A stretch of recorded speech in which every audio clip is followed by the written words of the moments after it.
Zeb. Say hi. Papunta na kami din sa appointment ni Zach na supposedly alas 11. It's anong oras ba? Mga 11:10 na yata. So, yes, good luck. Sana hindi matao. Bawal mag, bawal mag labas ng camera doon. So, hindi rin ako maka-vlog sa loob. So, yes. Tapos umuulan pa. What a weather. So, si Zeb sumuka pa bago kami umalis. Kaya dagdag sa pagpapalit. Ito rin eh. Iyak nang iyak to kanina eh. Ha? Yakult? Lakto ba sila? Tinatry niya namin siya bigyan sa Yakult sa Pinas eh. Ayaw, hindi niya gusto eh. So, ayan. Good morning. Happy New Tuesday.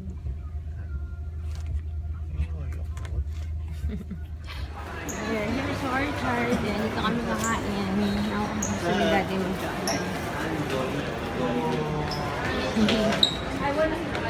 Hi, Jollibee!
Hi guys.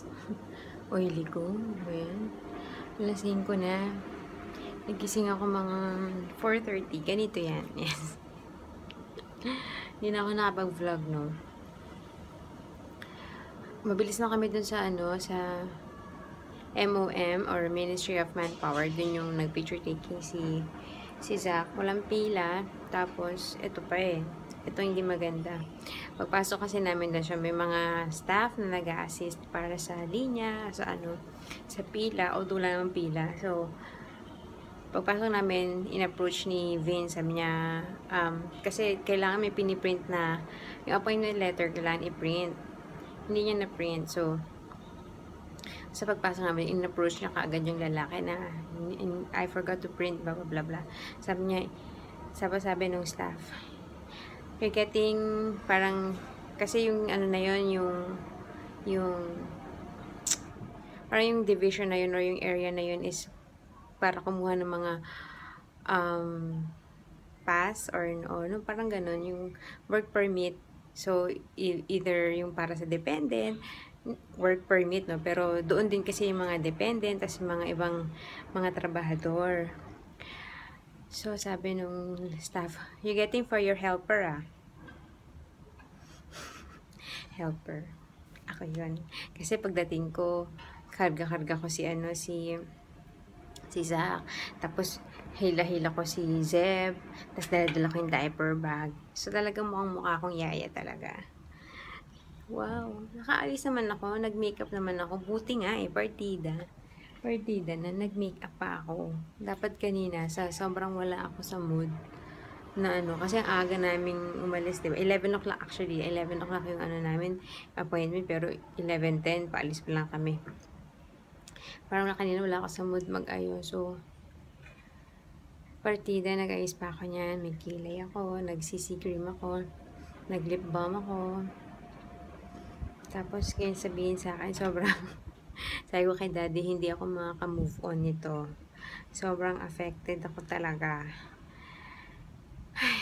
But anyways, so mabilis na kami doon. Tapos after, nagpunta nga kami ng Lucky Plaza sa Orchard para mag-Jollibee. So, hindi ako nakapag-vlog. Wala, chaotic ang aming pag-Jollibee. Dahil si Zach, feeling ko dahil nap time na nila, pinapadede ko ay naman dumede. So, irritable lang siya, naantok na. Tapos si Zeb, the usual, malikot, makulit, kung saan pupunta. So, hindi ko natatapos yung pagkain ko. Ang in-order ko, chicken, spaghetti, and rice. Bali, extra yung rice. So, nakain ko pa lang chicken and yung rice. Tapos yung spaghetti may konting bawas. So, hindi ko siya naubos. Umuwi na kami, no? Hindi man lang kami nakapaglibot-libot. Walang malling na naganap. Hindi na talaga kaya. So, ayun, nag-taxi ulit kami pa uwi. Tapos, pag-uwi, sa taxi pa lang nakatulog na si Zach. So, pag-uwi, nahiga kami ni Zach. Tulog. Bagsak. Mga alas 12 yata yun kami nakatulog. 4:30 ako nagising, si Zach tulog pa nung iniwan ko na I had to use the bathroom. So, ewan ko lang ngayon kung okay na. But anyway, yeah, diba? Sobrang impossible na talaga kami makalabas ever. Kulong na lang kami sa bahay. Tapos, yung ganun pa yung maririnig mo na akalain na yaya ako nilang dalawa. Saklap ng buhay. Anyway, sige, yun. Hanggang sa late na ako. Nagsalang pala ako ng labada, yung mga sinukahan ni Zeb. Kagabi, at saka kanina bago kami umalis. Ay, meron ba kanina? Parang basta puro kahapon yan. So, yun. Hey guys, it's 7, siguro magsi 7:30 and we are out for dinner as usual kasi hindi man ako nakapag-prepare today. Sabi ko kahapon, di ba, magkakare-kare ako.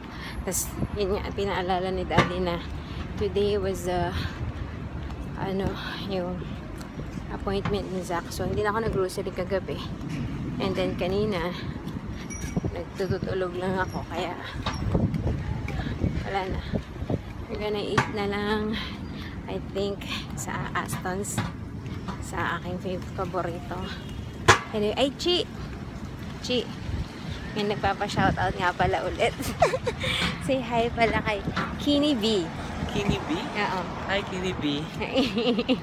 Nag-comment siya, nagpapa-shoutout din sa sa'yo. Taray! Sikat na si Roji! So, yun. Yun lang. Hi guys. Guys, dito na kami sa may Aston's. Gonna have my steak. Oh no! Don't shake it! Patay. Nakunta ko.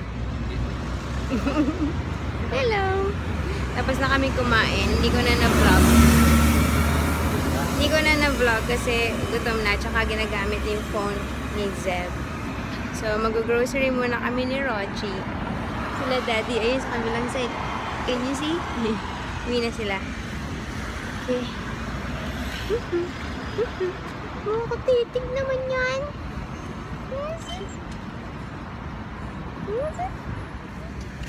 Tulog na ang alaga ko. And, alam mo, nagsalita ako bigla. Anyways, we're going home now. We're done with the grocery. Sada na likod ko.